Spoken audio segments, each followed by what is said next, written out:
सूत जी ने कहा, हे ऋषियों, जिन्होंने प्राचीन काल में इस व्रत को किया है, उनका इतिहास मैं आप सबसे कहता हूँ, ध्यान से सुने। अति सुंदर काशीपुर नगरी में एक आत्मनिर्भर ब्राह्मण वास करता था। वह भूख और प्यास से बेचैन होकर हर समय दुखी रहता था। ब्राह्मणों से प्रेम करने वाले श्री विष्णु भगवान ने उसको दुखी देखकर एक दिन बूढ़े ब्राह्मण का वेश धारण कर निर्धन ब्राह्मण के पास जाकर बड़े आदर से पूछा, हे ब्राह्मण, तुम हर समय ही दुखी होकर पृथ्वी पर क्यों घूमते हो? हे श्रेष्ठ ब्राह्मण, अपनी व्यथा मुझसे कहो, मैं सुनना चाहता हूँ। कष्टों से घिरे उस ब्राह्मण ने कहा, हे निर्धन ब्राह्मण मैं निर्धन ब्राह्मण हूँ, भिक्षा के लिए पृथ्वी पर मारा मारा फिरता हूँ। हे भगवान, यदि आप इससे मुक्त पाने का कोई उपाय जानते हैं तो कृपया करके मुझे बताए। बूढ़े ब्राह्मण का रूप धारण किए हुए श्री विष्णु भगवान तब बोले, हे ब्राह्मण, श्री सत्यनारायण भगवान मनोवांछित फल देने वाले हैं, इसलिए तुम उनका विधि पूर्वक पूजन करो, जिसके करने से मनुष्य सब दुखों से मुक्त हो जाता है। दरिद्र ब्राह्मण को व्रत का संपूर्ण विधान बतलाकर बूढ़े ब्राह्मण का रूप धरे श्री सत्यनारायण भगवान अंतर्ध्यान हो गए। बूढ़े ब्राह्मण ने जिस व्रत को बतलाया, मैं उसको अवश्य विधि विधान सहित करूंगा, ऐसा निश्चय कर वह दरिद्र ब्राह्मण घर चला गया। परंतु उस रात ब्राह्मण को नींद नहीं आई।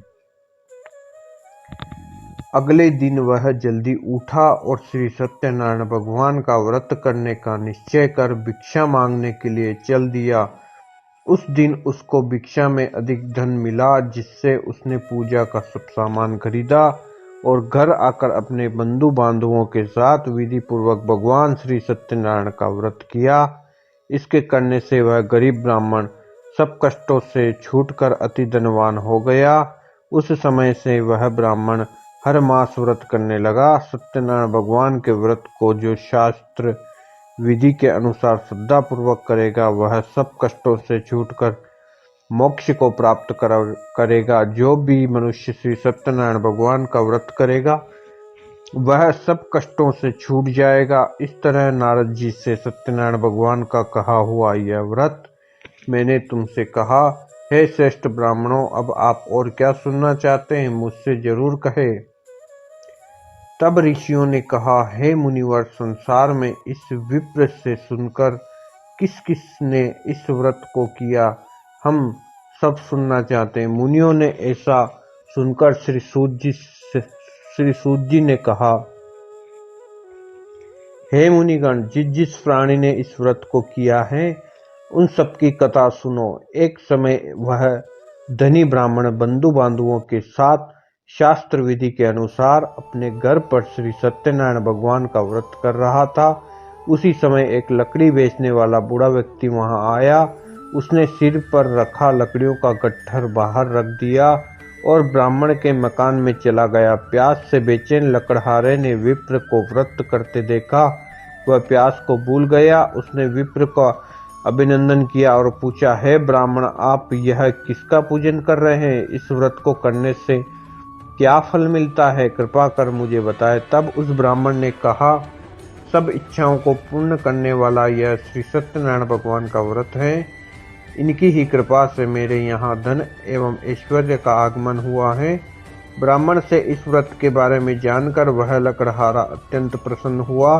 भगवान का चरणामृत लेकर और भगवान भोजन करने के पश्चात वह अपने घर को चला गया। और फिर अगले दिन लकड़हारे ने अपने मन में संकल्प किया कि आज गांव में लकड़ी बेचने से जो धन मिलेगा, उसी से भगवान सत्यनारायण का श्रेष्ठ व्रत करूंगा।